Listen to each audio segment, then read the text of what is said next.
G'day everyone, if you know a bit about World War II, you probably know that in the beginning, many countries still relied on old, outdated technology. This is also the situation that you find yourself in when you boot up a new game in Hearts of Iron 4. But don't worry, today I'm going to teach you how to fix that with the game's research mechanic. Just quickly though, if you enjoyed this video, please consider leaving a like and subscribing to see when I post new ones, and let me know in the comments if there's anything in particular that you learned. I've also got a bonus tip at the end, so hang around for that.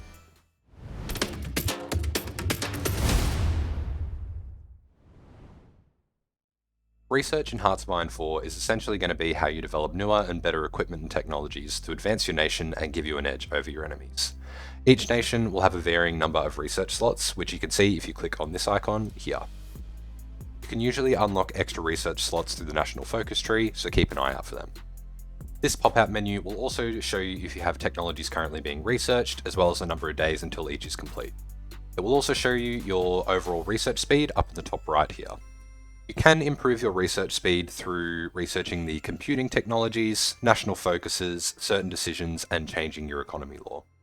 To begin researching a technology, click on a slot that you want to assign it to, go to the technology that you wish to research, left click on it, and then hit this to confirm.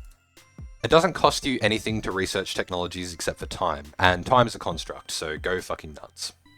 One thing to note is some technologies will incur an ahead of time penalty.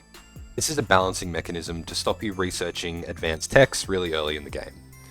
A general rule of thumb that I like is a penalty of under half a year or so is fine for most techs, but just use a bit of perspective.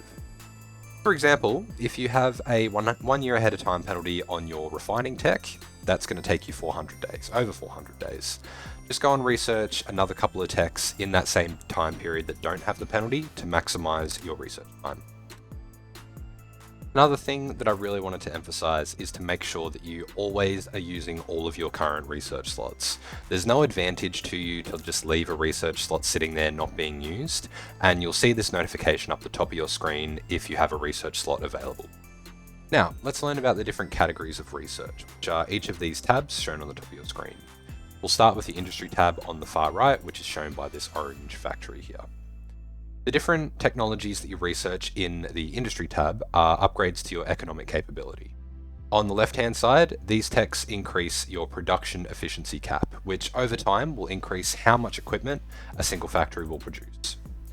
The next techs over will increase your maximum factories allowed per state, as well as your factory and dockyard production. Whether you go down the left-hand side with concentrated industry or the right-hand side with dispersed industry is a little bit of a hot topic in the HOI4 community. Honestly, as a beginner, don't read too much into the Reddit threads breaking down the min-max capability of each. You can pick either and they'll accomplish pretty much the same thing for you. Next across you have the construction techs, which unsurprisingly increase your construction speed.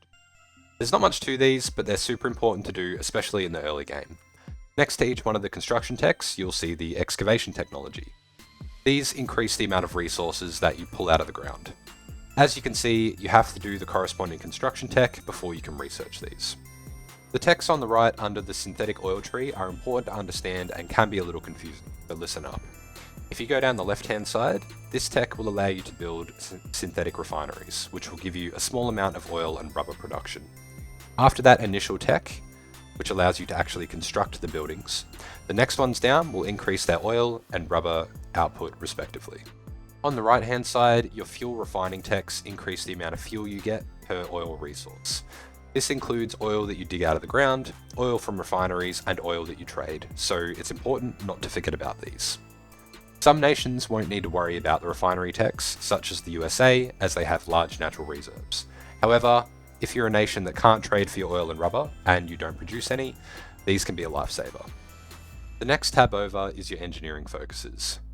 The far left are the radio techs, which allow you to build radar stations, and then later on if you get the Man the Guns and No Step Back DLCs, they allowed you to add radio and radar to your tanks and ships. The right side are your computing techs, which increase your overall research speed. These are so important as the effects snowball over time, so do these as soon as you can. The decryption and encryption techs aren't super important to worry about as a beginner, so you can ignore them. On the far right, you can see the nuclear and rocket techs.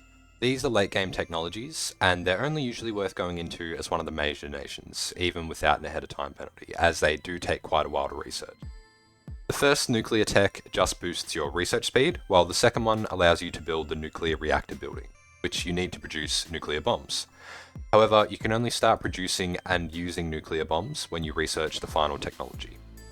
The rocket techs allow you to build guided missiles, which are shit, and advanced jet aircraft, which you can see also at the bottom of the aircraft tab on the next one over.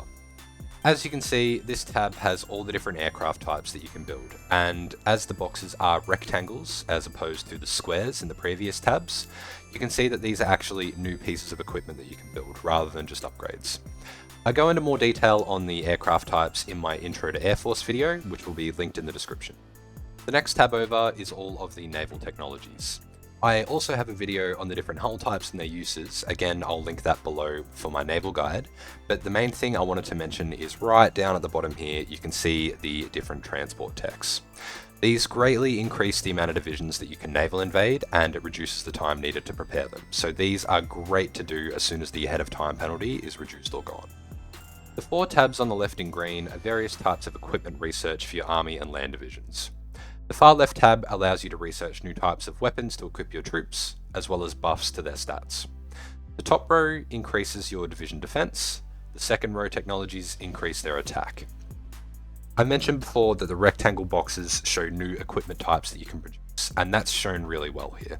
The smaller square boxes are just increased to stats, and the rectangles are new weapons or armoured vehicles that you can see under the mobile infantry tab. At the very bottom of this tab, you have your Special Forces tree. The first tech of the first 3 rows allows you to train divisions of that respective Special Forces type, being Marines, Paratroopers, and Mountaineers. The bottom rows are upgrades to your Special Forces stats. The top row provides higher stat boosts and increases their effectiveness. However, the bottom row, specifically this tech here, increases your Special Forces capacity multiplier, which allows you to build far more Special Forces divisions overall, so I prefer to go down the bottom route. The next tab over is all your various support companies that you can attach to your divisions. They each have their uses, but take some time to read through the tooltips for each and see what they do and experiment to find what you like. One thing I will say is that you don't need to add all 5 support companies available to a division. This can actually become quite expensive in terms of equipment, so I like to just add what I need. You also have on this tab the research for trucks and trains, which are super important to provide better supply to your troops. If you don't start with these techs, make sure these are researched early on in the game, and put a couple of factories on each and you will be fine. Next is the armor tab, where you can research all your different light, medium and heavy tanks and their variants.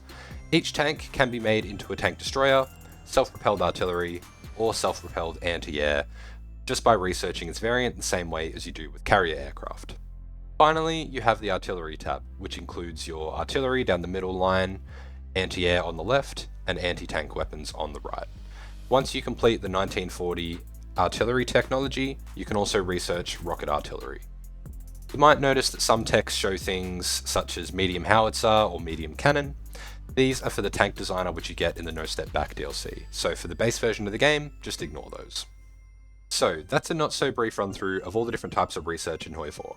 Now, you might be wondering what is worth focusing on early game, and although that can vary a lot depending on what nation you are and what your focus will be, there are some techs you should pretty much always start out with.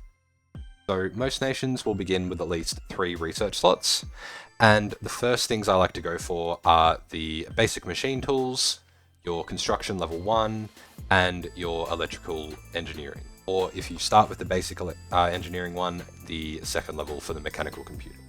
I'll research these and the first level of industry tech until I get to the point where there's too severe of a penalty to be worth continuing. Usually you could get down to the 1937 level. Then I'll either go into the synthetic technologies if I'm going to need them, for example if I'm playing as Italy or Germany, and then I'll move over to either the aircraft technologies or the artillery technologies. After this point, I'll look at getting the infantry technologies as I get closer to the point of going to war with someone. I'll make sure I've got any special forces that I need, as well as any tank classes I'm going to want to look at building, all while keeping on top of your industry and electronic techs. Radio is also important, and they're usually pretty quick to research, so if there's a tech I want to do but it has a pretty high penalty, I might jump over and complete a radio tech in the meantime. This usually takes up the first few years of my research, and of course it depends on what kind of playthrough that you want to do, but you can go ahead and use that as a starting point for a beginner and then find out what works best for you. Okay, so that's pretty much everything you need to know as a beginner about the research in Hearts of Iron, and now it's time for the bonus tip. If you're completing a national focus which provides an ahead of time bonus to a particular technology, start researching the prior technology to the one you want to focus before the focus finishes. This way, once it does complete, you'll be able to apply that ahead of time bonus to the technology that you want, getting it faster than your enemies and giving you more advanced equipment earlier. I hope you found this helpful and entertaining, and if you did, please leave a like and consider subscribing to see when I post new videos. I also stream on Twitch, my link is in the description, so please stop by and say g'day, and I'll see you in the next one.